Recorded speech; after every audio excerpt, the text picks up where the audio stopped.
اولیاء اللہ، صوفیاء، مرشدین، پیر ان کی شکل میں نمودار ہوتے ہیں. ان کی اپنے ایک مارکیٹنگ مینیجرز ہوتے ہیں. باضابطہ ایک دھندے کی طرح، ایک بزنس کی طرح ان کی پیری مریدی، ان کا دھندا چلتا ہے. تو یہ دراصل بدماش اور خطرناک قسم کے شیطان ہیں جو اچھے لوگوں کے بھیس میں آتے ہیں. اب ہم کو ان کے چنگل سے، ان کے دام سے بچ کر رہنا ہے. ایسا نہیں ہے کہ ان کی وجہ سے ہم اچھے لوگوں کو بھی خراب ماننے لگیں، ایسا بھی کرنا نہیں ہے. اور اس طرح کے ہر ظاہر میں نظر آنے والے اچھے آدمی کو ہم حقیقت میں بھی اچھا سمجھیں، یہ بھی غلطی ہو جاتی ہے.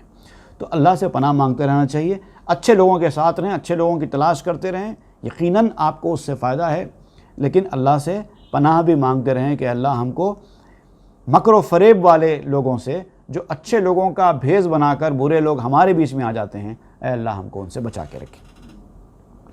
100,000 دام و دانست اے خدا، ماں چو مرغان حریص و بے نوا. اے خدا، دنیا میں لاکھوں ہیں ایسے جال والے، دانہ ڈال کے آپ کو کھینچنے والے.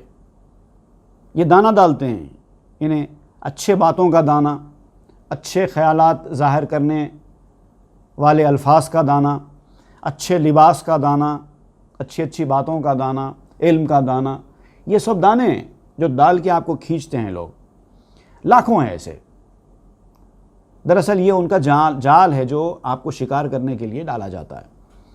100,000 دام و دانست اے خدا، ماں چو مرغان حریص و بے نوا. اور ہماری یہ حالت ہو گئی ہے کہ ہم لالچی بھوکوں کی طرح ہیں. تو جو آدمی بھوکا ہوتا ہے اور لالچی ہوتا ہے وہ تو دانہ دیکھتے ہی بھاگ جاتا ہے. بھوکے آدمی کو جب بہت زیادہ شدت کی بھوک ہوتی ہے کسی چیز کی، تو جو بھی کھانے کے لیے ملتا ہے وہ اس کی طرف لپک کے چلا جاتا ہے. تو ویسی دنیا والے بھی روحانیت کے بھوکے ہیں، لیکن ان کو پتہ نہیں ہے کہ اس میں اصل غذا کھلانے والا کون ہے اور دانہ ڈال کے آپ کو گھیرنے والا کون ہے، اس کی پہچان نہیں کر پاتے. اسی لیے جہاں دانہ نظر آتا ہے وہاں پر چلے جاتے ہیں اور شکار بن جاتے ہیں. تو اللہ تعالیٰ سے پناہ مانگتے رہنا چاہیے. دم بدم پابست دام نویم، ہر یکی گرباز و سی مرغ شویم. اب ہر وقت ہم لوگ نئے نئے جال میں گرفتار ہوتے جاتے ہیں. اگرچہ ہم سب باز اور سی مرغ بن جائیں. ایک قسم کا پرندہ ہوتا ہے سی مرغ. جیسے کہ جانوروں میں ایک جانور ہوتا ہے جس کے بارے میں مشہور ہے کہ بہت بڑا ہوتا ہے، اس کا وجود، اس کا ایگزسٹنس بھی لوگوں کو بھی پتہ نہیں ہے، خالی ایک تصوراتی ہے. کیا کہتے ہیں اس کو؟ ڈائناسور. تو جیسے ڈائناسور ہے ویسے پرندوں میں بھی ایک سیمر ہوتا ہے جو بہت بڑا پرندہ ہوتا ہے. لیکن کہا جاتا ہے کہ کسی دور میں ہوا کرتا تھا دنیا میں، واقعتاً کسی دور میں ہوا کرتا تھا، لیکن اب وہ نادر الوجود ہے. کوہ قاف ایک پہاڑ ہے، وہاں پر اس کا ٹھکانہ بتایا جاتا ہے. کسی دور میں، انسانی کی تاریخ کے کسی دور میں وہ کوہ قاف میں رہا کرتا تھا، اور اس کے پروں میں 30 رنگ بتائے جاتے ہیں. 30 قسم کے رنگ ہوا کرتے تھے اس کے پروں میں. بہت ہی یونیک قسم کا پرندہ ہوا کرتا تھا. تو اب تو خیر ایسے پائے نہیں جاتے. بہرحال اس کی مثال دیتے ہوئے مولانا روم سمجھا رہے ہیں کہ سی مرغ اور باز بھی ایک بہت بڑا پرندہ ہوتا ہے. ایگل ہم جس کو کہتے ہیں، بہت آسمان پہ بلندی پہ اڑتا ہے. تو اگر ہم باز اور سی مرغ بھی بن جائیں، لوگوں کی پہنچ سے باہر بھی چلے جائیں، اڑان ہماری اتنی ہو کہ ہم لوگوں کے پہنچ سے باہر بھی چلا جائے، تب بھی یہ شکاری زمین پر کھڑے کھڑے ایسا جال بنتا ہے یا ایسا دانہ ڈالتا ہے کہ سی مرغ اور باز بھی اٹریکٹ ہو کر آ جاتے ہیں. ان کے پاس ایسی ٹیکنیک ہوتی ہے لوگوں کو گھیرنے کی. می رہانی ہر دمے مارا و باز، سوئے دامے می روے میں بے نیاز. اے اللہ، اے بے نیاز، اے رب، ساری دنیا سے بے نیاز، تو ہمیں ہر وقت ایسے لوگوں سے چھڑاتا رہتا ہے، اور ہم ہیں کہ ایسے لوگوں کے جال میں پھنستے ہی چلے جاتے ہیں. یہ ہمارا لالچ ہے اور یہ ہماری عدم صلاحیت ہے کہ ہم اچھے اور برے کو نہ پہچاننے کی جو ہماری کمزوری ہے، یہ لوگ اس کا فائدہ اٹھاتے ہیں. جن کو پہچاننا آ جائے وہ کبھی اچھے کو برا نہیں کہتا اور کبھی برے کو اچھا سمجھ کر اس کے قریب نہیں ہوتا۔ یہ جو مسئلہ ہوتا ہے ہمارے ساتھ کہ ہم کبھی تو برے کو اچھا سمجھ کر اس کے قریب ہو جاتے ہیں اور وہ ہم کو اپنے چنگل میں پھانس لیتا ہے، اور کبھی اچھے کو برا سمجھ کے اس سے دور ہو جاتے ہیں۔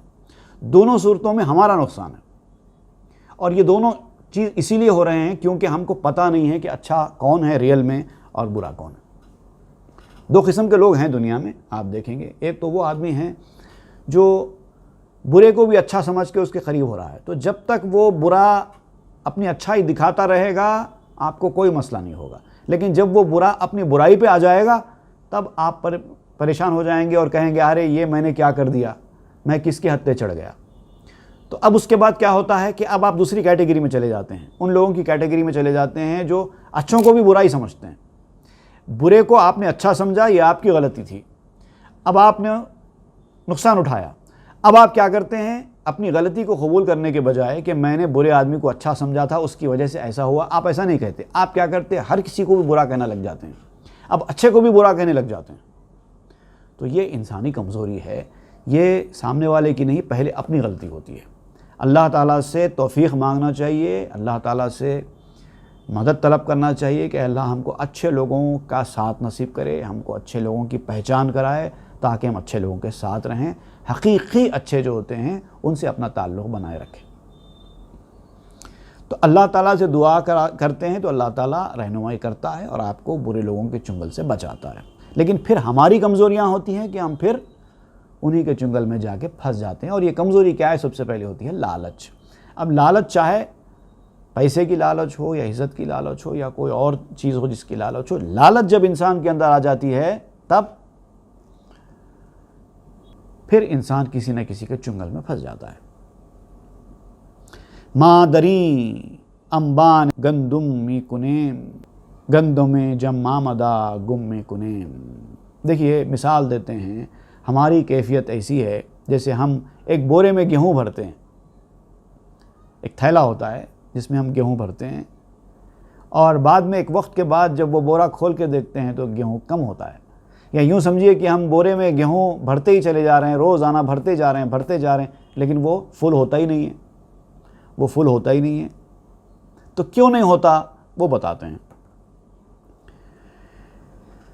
می بیندے شیم آخر ماں بے ہوش کہیں خلل در گند مست از مکر ہو موش۔ جب ہم عقل سے سوچتے ہیں کہ آخر ایسا کیوں ہو رہا ہے، ہم تو اس بورے میں، ہم اس تھیلے میں گیہوں بھرتے جا رہے ہیں، ڈالتے جا رہے ہیں، روزانہ ڈال رہے ہیں، بھلے ہی 1 گلاس ڈال رہے ہوں گے، 2 گلاس ڈال رہے ہوں گے، لیکن کبھی نہ کبھی تو وہ فل ہونا چاہیے نا، وہ فل ہوتا ہی نہیں ہے۔ تو اب ہم جب عقل سے سوچتے ہیں کہ آخر ایسا کیوں ہو رہا ہے، تو جب ہم اس کی تحقیق کرتے ہیں، جا کے بورے کی تلاشی لیتے ہیں، تو آپ کو پتہ چلتا ہے کہ اس تھیلے کے کسی کونے میں ایک چوہے نے سوراخ کر دیا ہے، اور وہاں سے وہ گیہوں یا تو باہر گرتا جا رہا ہے یا چوہا اس کو اپنی غذا بناتا جا رہا ہے۔ آپ تو یہ سمجھ کے ڈالتے جا رہے ہیں کہ اب میرا تھیلا بھر رہا ہے، لیکن پیچھے سے خالی ہوتا چلا جا رہا ہے۔ موش تا انبان ما حفرہ زدست اسفنش انبار ما ویراں شدست۔ موش جو ہے چوہے کو کہتے ہیں، چوہے نے ہمارے بورے میں سوراخ کر لیا ہے، ہمارے تھیلے میں چوہے نے سوراخ کر لیا ہے، اور اس کی اس شرارت سے، اس کی اس بدماشی سے سارا ہمارا ذخیرہ، ہمارا خزانہ برباد ہو گیا۔ تو اب مولانا روم یہ مثال دیتے ہوئے یہ سمجھانا چاہتے ہیں، اول جاں دفع شر موش کن وانگ اندر جمع گندم جوش کن۔ اے میرے عزیز، اے میرے ساتھی، پہلے چوہے کی شرارت کو تو دور کر، بعد میں اس بورے میں گیہوں بھرا کر، ورنہ تو بھرتا ہی رہے گا، چوہا اس کو خالی کرتا ہی رہے گا۔ پہلے تجھے کیا کرنا چاہیے، پہلے تجھے چوہے سے اس گیہوں کے تھیلے کو نجات دینی پڑے گی، اس کی حفاظت کا انتظام کرنا پڑے گا، اس کے بعد پھر تیرا جمع شدہ گیہوں تیرے بعد میں کام آئے گا، تیرا اس گیہوں کو جمع کرنا یہ تیرے لیے فائدہ مند ثابت ہوگا۔ وہاں کے اندر جمع گندم جوش کن، پھر گیہوں کے جمع کرنے کی کوشش کرو۔ بشنو از اخبار صدر الصدور لا صلاة تم الا بالحضور۔ اس صدروں کے صدر صلی اللہ علیہ وسلم کی یہ حدیث سنو، یاد رکھو کہ حضور نے فرمایا تھا لا صلاۃ، یہ لا صلاۃ تما الا بالحضور، یہ تما کا لفظ مولانا روم نے اضافہ کیا ہے، حدیث میں تما کا لفظ نہیں ہے، سینس ہے وہ، حدیث میں جو سینس ہے وہ سینس تما کا ہے، اس لیے آپ نے ضرورت شعری کے تحت وہاں پر لا صلاۃ الا بحضور القلب یہ حدیث بیان کی جاتی ہے، لا صلاۃ الا بالحضور، اگر اس کو مختصر بیان کریں تو لا صلاۃ الا بالحضور کہیں گے، لیکن یاد دیکھیں گے لا صلاۃ تما الا بالحضور مولانا روم نے ایک لفظ کا اضافہ کر دیا ہے، ایک تو شعر میں بٹھانے کے لیے بھی اس کی ضرورت تھی، دوسرے جو ہے سینس بھی وہی ہے یہاں پر حدیث کا۔ لا صلاۃ الا بالحضور کا مطلب ہوتا ہے نماز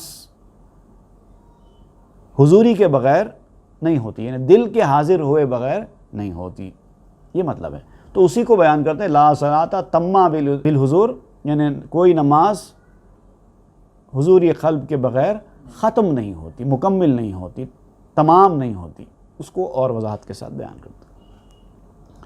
تو آپ نماز پہ نماز پڑھتے جائیں، نماز پہ نماز پڑھتے جائیں، اگر آپ کا دل حضور نہیں ہے، حاضر نہیں ہے، پتہ ہی نہیں ہے کہ آپ کیا پڑھ رہے ہیں، پتہ ہی نہیں ہے کہ آپ نے کتنی رکعتیں ادا کر لی ہیں، آپ کو ہوش ہی نہیں ہے کہ آپ نے تسبیح بھی پڑھی ہے کہ نہیں پڑھی ہے، آپ کو اتنا ہوش بھی نہیں ہے کہ آپ نے سورہ فاتحہ بھی پڑھا ہے کہ نہیں پڑھا ہے، تو اب آپ صبح سے لے کے شام تک نمازیں پڑھتے رہیں گے بھی تو کوئی فائدہ کی نہیں ہے، کیونکہ جو ضروریات ہے نماز کے، جو ارکان ہیں، جو شرائط ہیں، وہ تو پورے کرنا ضروری ہے نا۔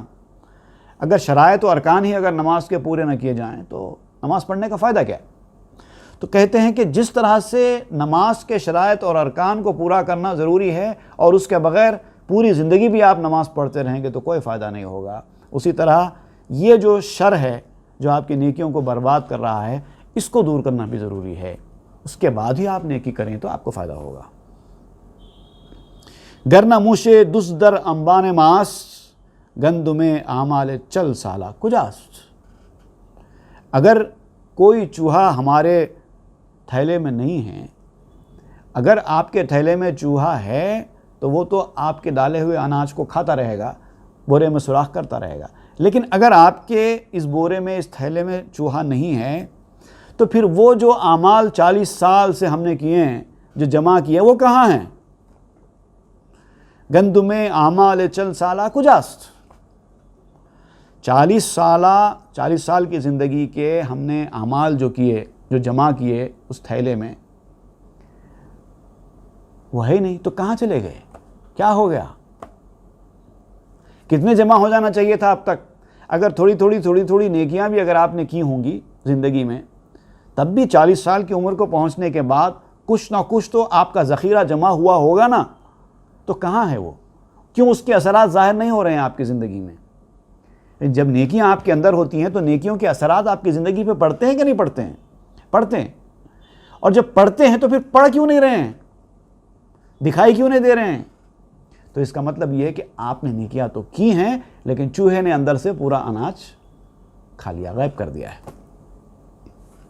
ریزہ ریزہ صدق ہر روزہ چرا، جمامی نایت دری انبار ماں، ہر روز تھوڑا تھوڑا جو صدق، جو سچائی، جو نیکی ہم کرتے ہیں، ہر انسان، برے سے برا انسان بھی دنیا میں روزانہ کچھ نہ کچھ نیکی تو کرتا ہی ہے۔ بھئی انسان جب نیک ہوتا ہے تو اس کا مطلب یہ نہیں ہے کہ وہ پوری زندگی صرف نیکیاں ہی کرتا رہے، کوئی برائی نہ کرتا ہو، کرتا ہوگا، نیک آدمی سے بھی کوئی غلطی ہوتی ہے، اس سے برائی ہوتی ہے۔ اسی طریقے سے کوئی برے سے برا انسان بھی اگر ہوگا دنیا کا، تب بھی اس سے کچھ نہ کچھ تو نیکی ہوتی ہی ہے نا، روزانہ کچھ نہ کچھ تو وہ نیکی کرتا ہی ہے۔ تو ہر روز کا تھوڑا صدق، تھوڑی سچائی، تھوڑی نیکی کہاں جا رہی ہے؟ پھر وہ جمع کیوں نہیں ہوتی؟ بس ستارہ آتشس آہن جہید، میں دل شورید پز رفت و کشید، آگ کی بہت ساری چنگاریاں لوہے سے نکلی، جب لوہا گھستے ہیں تو آگ کی چنگاری نکلتی ہے، اور جو دیوانہ دل ہوتا ہے نا، وہ اس چنگاری کو جذب کرتا ہے، قبول کرتا ہے، ورنہ وہ چنگاری ضائع ہو جاتی ہے۔ دیکھیے لوہا لے کے آپ اس کو گھسیں گے، ایک چنگاری نکلتی ہے اور تھوڑی دیر میں وہ بجھ بھی جاتی ہے، لیکن اگر اس کے پاس کوئی کاغذ کا ٹکڑا ہو، کوئی سالڈ اچھی لکڑی، سوکھی لکڑی ہو، تو وہ کیچ کر لیتی ہے اس کو فوری. اتنی چھوٹی سی چنگاری کو وہ کیچ کر لیتی ہے. اب دیکھیے آج کے دور کے حساب سے اگر میں مثال دوں تو ایک گیس کا چولہا ہوتا ہے, وہاں پر ایک گن ہوتا ہے. کتنی چھوٹی چنگاری نکلتی ہے اس گن کے اندر سے, بہت ہی چھوٹی, یعنی اگر آپ کے ہاتھ پہ بھی اگر وہ رکھ کے گن مارے تو آپ کو کچھ نقصان نہیں پہنچے گا, اتنی باریک چنگاری ہوتی ہے.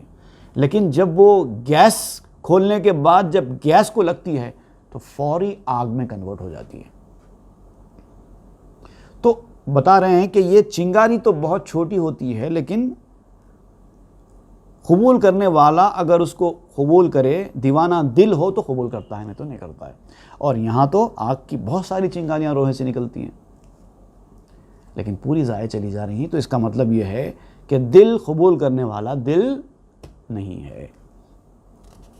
لیک در ظلمت یکے دزدے نہاں میں می نہد انگشت بر استارگاں. اب مسئلہ کیا ہے یہاں پر؟ ایک چھپا ہوا چور اندھیرے میں ہے جو چنگاریوں پر انگلی دھر رہا ہے. چنگاری تو نکل رہی ہے, لیکن ایک چھپا ہوا چور ہے جو بیچ میں اپنا ہاتھ لا جا رہا ہے, رکاوٹ کھڑی کر رہا ہے. اسی لیے کیا ہو رہا ہے, وہ چنگاری اس مقام تک نہیں پہنچ رہی ہے جہاں سے اس کو لگ کر آگ بننا ہے. اب یہ گن, آپ گیس کے چولہے کو, اسٹوو کو کھول کر جب آپ گن ماریں گے تو گیس جیسی نکلنا شروع ہوگی, وہ فوراً چنگاری کو پکڑ کر آگ میں کنورٹ کر دے گی. لیکن اگر بیچ میں آپ کوئی چیز حائل رکھ دیں تو اب چنگاریاں آپ کتنی بھی ماریں, اگر گیس تک نہیں پہنچیں گی تو کوئی فائدہ نہیں ہوگا, گیس ویسٹ ہو جائے گی. یہ مثال دیتے ہیں. ایک چھپا ہوا چور ہے اندھیرے میں جو بیچ میں رکاوٹ بن کے آپ کے سامنے آ رہا ہے. می کشد استار گاراں یک بیک تاکہ نفروزت چراغ برفلک. وہ کیا کرتا ہے, جیسی چنگاری نکلتی ہے اس کا کام یہی ہے کہ وہ فوری اس کو بجھا دیتا ہے تاکہ یہ آگے نہ بڑھے اور آسمان پر کوئی چراغ ہی روشن نہ ہو, دنیا میں روشنی ہی نہ پھیلے. اگر وہ چنگاری نکل کر اس دیوانے دل تک پہنچ جائے گی, آگ بن جائے گی, تو گرمی بھی لائے گی, روشنی بھی لائے گی, لوگ اس سے مستفید ہوں گے. لیکن یہ کیا کرتا ہے, جو چھپا ہوا چور ہے, وہ اس کو آگ بننے ہی نہیں دیتا, وہیں اس کو بجھا دیتا ہے چنگاریوں کو, اور وہ نہیں چاہتا کہ کوئی چراغ روشن ہو. چون عنایت شود با ما مقیم کہ بود بیم ازاں دزد لئیم. اب اللہ تعالیٰ سے دعا کرتے ہیں مولانا روم, جب تیری عنایتیں ہمارے ساتھ قائم ہو جائیں گی, مقیم ہو جائیں گی, تو کہ بود بیم, خوف کیسے ہوگا, ازاں اس سے دزد لئیم کا, یعنی کمینے چور کا. اس کمینے چور کا خوف ہم کو کیسے ہوگا جب تیری عنایتیں ہمارے ساتھ ہو جائیں گی. اے اللہ تیری عنایتیں کر تاکہ ہم کو اس چھپے ہوئے چور سے بچنے کا سلیقہ ملے, توفیق ملے اور حوصلہ ملے. گر ہزاراں دام باشد ہر قدم چوں تو با مائی نباشت ہے غم. اگر ہر قدم پر ہزاروں جال ہوں, اگر ہر قدم پر ہمارے ہزاروں جال, ہزاروں دشمن, ہزاروں پریشانیاں بھی ہوں, تب بھی تو اگر ہمارے ساتھ ہے تو ہم کو کچھ غم نہیں ہے. چوں تو با مائی نباشت ہے غم. اے اللہ تو ہمارے ساتھ ہے, ہماری مدد پہ ہے, تو ہم کو کسی سے ڈرنے کی ضرورت نہیں ہے, کوئی غم کرنے کی ضرورت نہیں ہے. کامیابی ہماری, نصر من اللہ و فتح قریب. ہر شب ازدام تن ارواح را می رہانی می کنی الواح را. جب روحوں کو, دیکھیے بڑی خوبصورت بات آپ یہاں پر کہتے ہیں, ہر شبے, ہر رات کو, از دام تن, ہمارے تن کے جال سے, ارواح را, روحوں کو ہر رات ہمارے بدن کے اس پنجرے میں سے می رہانی, تو رہا کر دیتا ہے. می کنی الواح را, تختیاں اکھاڑ دیتا ہے. یعنی انسان جب سو جاتا ہے تو وہ کیفیت بیان فرما رہے مولانا روم. جب انسان سو جاتا ہے تو اس کی روح اس کے جسم سے نکلتی ہے. ویسا نہیں کہ جیسے موت میں نکلتی ہے, وہ تو پورا کا پورا تعلق ہی توڑ لیتی ہے موت میں روح. نیند میں تعلق نہیں ٹوٹتا, جسم کے ساتھ روح کا تعلق بالکل نہیں ٹوٹتا, بالکل جڑا ہوا ہوتا ہے, لیکن بہرحال روح نکلتی ہے. ایک خاص انداز ہے اس کا روح کے نکلنے کا جو نکلتی ہے, اور فریکشن آف سیکنڈ کے اندر واپس بھی آ سکتی ہے۔ یہ موت میں اور روح میں اگرچہ کہ دونوں کا انداز ایک ہے لیکن بہت بڑا فرق ہوتا ہے۔ یہ واپس آنے والی روح ہوتی ہے اور زیادہ دور نہیں جاتی، جسم کے ساتھ اس کا تعلق بنا رہتا ہے۔ موت میں پورا تعلق ہی ٹوٹ جاتا ہے اور واپس آنے کا کوئی سوال پیدا نہیں ہوتا، لیکن یہاں ایسا نہیں۔ تو اسی لیے تو نیند کو موت کی چھوٹی بہن کہا جاتا ہے، تاکہ دونوں میں کافی سملیرٹیز ہیں۔ تو وہ سملیرٹیز یہاں پر مولانا روم بیان کر رہے ہیں کہ ہر رات کو اس تن کے دام سے، اس تن کے جال سے تو اب روحوں کو رہا کر دیتا ہے، یعنی ان کے تختیاں اکھاڑ دیتا ہے کہ کون کیا ہے۔ ہر آدمی کی ایک تختی ہوتی ہے نا، بھئی میں تقریر کرنے والا ہوں، واعظ کرنے والا ہوں، وہ ڈاکٹر علاج کرنے والا ہے، وہ میستری ہے، وہ آرکیٹیکٹ ہے، وہ فلاں ہیں، وہ فلاں ہیں، وہ بڑا آدمی ہے، وہ چھوٹا آدمی ہے، وہ گورا ہے، وہ کالا ہے۔ اس طرح سے جو تختیاں ہوتی ہیں انسان کی، نیند میں ساری تختیاں اکھڑ جاتی ہیں۔ میرہن درواہ ہر شب زیں قفس، فارغاں بے حاکم و محکوم کس۔ اور جو روحیں ہوتی ہیں ہر رات کو اس پنجرے سے، یعنی جسم کے اس پنجرے سے، خول سے چھوٹ جاتی ہیں، فارغ البال ہو جاتی ہیں، بہت فارغ ہو جاتی ہیں۔ یہ حاکم اور محکوم کا جو فرق ہے، یہ راجہ ہے، یہ پرجا ہے، یہ ڈاکٹر ہے، یہ مریض ہے، یہ مالک ہے، یہ نوکر ہے، یہ سارے جو جال ہوتے ہیں، ان تمام چیزوں سے روحیں فارغ ہو جاتی ہیں نیند میں۔ سب ایک جیسی، بادشاہ بھی ہے تو سو رہا ہے، اس کی بھی وہی کیفیت ہے، غریب فقیر بھوکا ہے تو بھی وہ سو رہا ہے، اس کی بھی وہی کیفیت ہے، اپنے آپ سے بے خبر۔ شب سے زندہ بے خبر زندانیاں، اب دیکھیے آپ یہاں وہی بات بیان کر رہے ہیں، شب سے زندہ بے خبر زندانیاں، شب سے دولت بے خبر سلطانیاں۔ جیل میں رہنے والے زندانی کہتے ہیں، زندان جیل کو کہتے ہیں نا، جیل میں رہنے والے قیدی بھی اپنے نیند میں قید خانے سے بے خبر ہوتے ہیں۔ ان کو پتہ ہی نہیں ہے کہ میں قید میں ہوں، میں قیدی ہوں، میں قید خانے میں رہ رہا ہوں، ان کو خبر ہی نہیں ہے، نیند میں کیا ہے کی خبر ہے۔ اسی طریقے سے جو بادشاہ ہوتا ہے وہ بھی اپنے محل میں جب سوتا ہے تو جب وہ نیند میں ہوتا ہے تو اس کی روح اس کے جسم میں نکلتی ہے، تو اس کو بھی کوئی خبر نہیں ہوتی کہ میں ملک کا بادشاہ ہوں، میں بڑا آدمی ہوں۔ جب نیند میں انسان جاتا ہے تو کوئی بڑا ہوتا ہے نہ کوئی چھوٹا ہوتا ہے، سب ایک جیسے انسان بن جاتے ہیں۔ نئے غم و اندیشے سود و زیاں، نئے خیال ای فلاں، نئے خیال ای فلان و آ فلاں۔ نہ کسی کو کوئی غم ہے، نہ کوئی اندیشہ ہے فائدے کا نقصان کا، نہ ان کا خیال ہے نہ ان کا خیال ہے، نہ اس فلانے کی خبر نہ اس فلانے کی خبر، بس اپنی دھن میں مگن ہیں، مست سو رہے ہیں، کچھ پتہ نہیں ہے، روح جسم سے نکل چکی ہے۔ آپ کون ہیں؟ دولت مند ہیں، غریب ہے، گورے ہیں، کالے ہیں، لمبے ہیں، پست قد ہیں، موٹے ہیں، دبلے ہیں، کیا ہے؟ مالک ہے، نوکر ہے، کچھ نہیں، سب ایک جیسے۔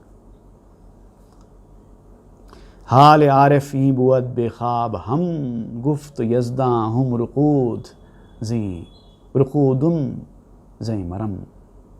عارف جو ہوتا نا، عارف عرفان والا، صاحب عرفان، خدا کو پہچاننے والا، خدا شناس، ایسے جو بندے ہوتے ہیں، خدا شناس بندے، عارف باللہ کہتے ہیں ان کو، اللہ کی پہچان رکھنے والے، ان کی کیفیت بیداری میں بھی اسی طرح کی ہوتی ہے۔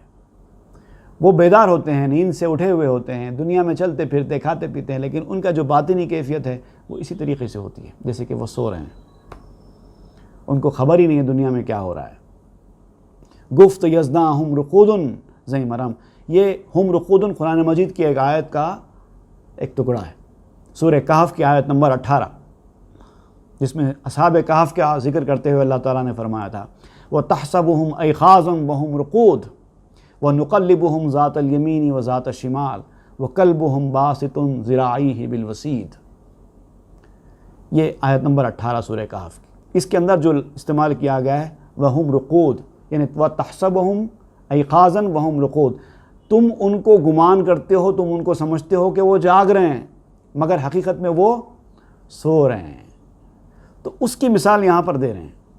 تو اللہ تعالیٰ نے فرمایا ہے ہم رقودن، یعنی کہ وہ سو رہے ہیں، چلتے پھرتے سو رہے ہیں، یعنی سوتے وقت انسان کی جو حالت ہے دنیا سے بالکل بے خبر ہے، ان کو واسطہ ہی نہیں ہے دنیا. سونے والے آدمی کو کسی سے واسطہ ہے. حکومت کرنے والا پرائم منسٹر بھی ہے تو سوتے وقت وہ پرائم منسٹر نہیں ہے، اس کو پتہ ہی نہیں ہے کہ کیا ہو رہا ہے، میں کون ہوں، کہاں ہوں، کیا کر رہا ہوں. تو عارف لوگ جو ہوتے ہیں ان کی بھی یہی کیفیت ہوتی ہے. وہ جاگتے رہتے، کھاتے پیتے چلتے پھرتے بھی ہیں تو ان کی یہی کیفیت ہوتی ہے. ان کو پرواہ نہیں ہوتی ہے دنیا کدھر جا رہی ہے، کیا کر رہی ہے، وہ سوئے ہوئے ہیں. گفت یزداں ہم رقود زئی مرم، تو اللہ تعالیٰ نے فرمایا ان کے بارے میں کہ وہ سوئے ہوئے ہیں اور اس سے مت بھاگو. خفت از احوال دنیا روز و شب، وہ رات اور دنیا کے تمام احوال سے نیند میں. خفتہ کہتے ہیں نیند، سوئے ہوئے آدمی کو، نیند میں غافل ہے. ارے بھائی کیا انسان ہے آپ، دنیا میں کیا ہو رہا ہے آپ کو پتہ ہے؟ وہ کہیں گے نہیں بھائی مجھے کچھ نہیں پتہ ہے. ارے دنیا میں ایسا ہو رہا ہے ویسا ہو رہا ہے، آپ کو کچھ نیوز نہیں رہتی کیا دنیا کو؟ اب وہ کہیں گے نہیں بھائی مجھے کیا کرنا ہے، جو ہوتا ہے ہونے دو، میں کیا کروں معلومات کر کے. اس طرح کے لوگ ہوتے ہیں، وہ بالکل سوئے ہوئے ٹائپ کے، دنیا سے ان کو کوئی واسطہ ہی نہیں. چوں قلم در پنجے تقلیب رب، خدا کے ہاتھ میں جیسا پین ہوتا ہے انسان کے ہاتھ میں، ویسے ان کی کیفیت خدا کے ہاتھ میں قلم کی طرح ہوتی ہے. تصرف اللہ تعالیٰ کرتا ہے، وہ تو چلتے ہیں خالی. لکھنے والا جو لکھ رہا ہے پین وہی لکھتا ہے. کٹ پتلی، نچانے والا جیسے نچاتا ہے کٹ پتلی ویسے ہی ناچتی، اس کی اپنی کوئی مرضی رہتی نہیں ہے. کٹ پتلی بن کے رہنا، کسی کے ہاتھ میں پین بن کے رہنا. ہم تو یہ کہتے ہیں کہ بھائی پین لکھ رہا ہے، لیکن کوئی عقل مند انسان ایسا نہیں کہے گا کہ پین لکھ رہا ہے. حالانکہ لکھنے والا تو پین ہی ہے. انسان کا ہاتھ تو نہیں لکھتا نا، کیونکہ اس کے تو ہاتھ میں تو سیاہی انک ہوتی ہی نہیں ہے. انسان اگر اپنی انگلی سے لکھنا چاہے تو نہیں لکھ سکتا، اس کے لیے تو پین چاہیے. تو لکھنے والا تو انسان ہوتا ہے، لیکن اصل میں انسان نہیں بلکہ پین لکھ رہا ہے. تو کوئی پین لکھ رہا ہے تو نہیں بولتے. لکھنے والا حقیقت میں تو پین ہی ہے نا، ظاہری طور پر جو لکھ رہا ہے وہ پین ہی ہے، لیکن کوئی انسان یہ نہیں کہتا کہ پین لکھ رہا ہے، بلکہ سب یہ کہتے ہیں کہ انسان لکھ رہا ہے. تو ویسی جو اللہ کے بندے ہوتے ہیں ان کی یہی کیفیت ہوتی ہے، وہ اللہ کے ہاتھ میں اس طرح سے قلم کی طرح بن جاتے ہیں. اللہ تعالیٰ جو لکھانا چاہتا ہے وہ لکھتے چلے جاتے ہیں. راضی برضائے حق، ہر چیز میں اللہ کے فیصلے پر راضی. اے مالک تو جیسے چاہتا ہے رکھ، جس حال میں رکھنا چاہتا ہے رکھ. جو کرنے کے لیے کہے گا ہم کریں گے. اے لکھنے کے لیے بولا تو اے لکھیں گے، الف لکھنے کے لیے بولا تو الف لکھیں گے، آ لکھنے کے لیے بولا تو آ لکھیں گے، الفا لکھنے کے لیے بولا تو الفا لکھیں گے. تو جو بولے گا وہی لکھیں گے. یہ ہوتا ہے پین کا کام. اور بندہ ایسے ہی ہوتا ہے، عارف باللہ، عارف بندہ جو ہوتا ہے ایسے ہی ہوتا ہے. آنکھ اون پنجانہ بینت در رقم، فعل پندارت بجنبش از قلم. اور وہ آدمی جو لکھنے میں ہاتھ کو نہیں دیکھتا، صرف پین کو دیکھتا ہے، جس کی نظر لکھنے والے کے ہاتھ کی طرف نہیں ہے، وہ خالی پین کے نچلے حصے کو دیکھ رہا ہے، تو وہ تو یہی سمجھتا ہے کہ پین لکھ رہا ہے. وہ فعل پین کا فعل سمجھتا ہے. حقیقت میں وہ پین کا فعل نہیں ہوتا بلکہ لکھنے والے کا فعل ہوتا ہے. تو انسان بھی اللہ کے نیک بندوں کے اعمال کو یہی سمجھتا ہے کہ وہ انسان کا فعل ہے، کیونکہ اس کو نظر ہی اتنا آ رہا ہے. وہ سمجھتا ہے کہ یہ انسان یہ کام کر رہا ہے، لیکن اس کو یہ خبر نہیں ہوتی کہ وہ تو محض پین ہے. پین کے اوپر ہاتھ کسی اور کا ہے، وہ لکھا رہا ہے تو یہ لکھ رہے ہیں. یہ ہوتے ہیں عارف لوگ. اب یہ عارف لوگ اور کیسے ہوتے ہیں، اس کی تفصیل انشاءاللہ ہم آئندہ کے درس میں پڑھیں گے. وصلی اللہ تعالیٰ علی خیر سیدنا محمد و آلہ وصحبہ اجمعین والحمد للہ رب العالمین.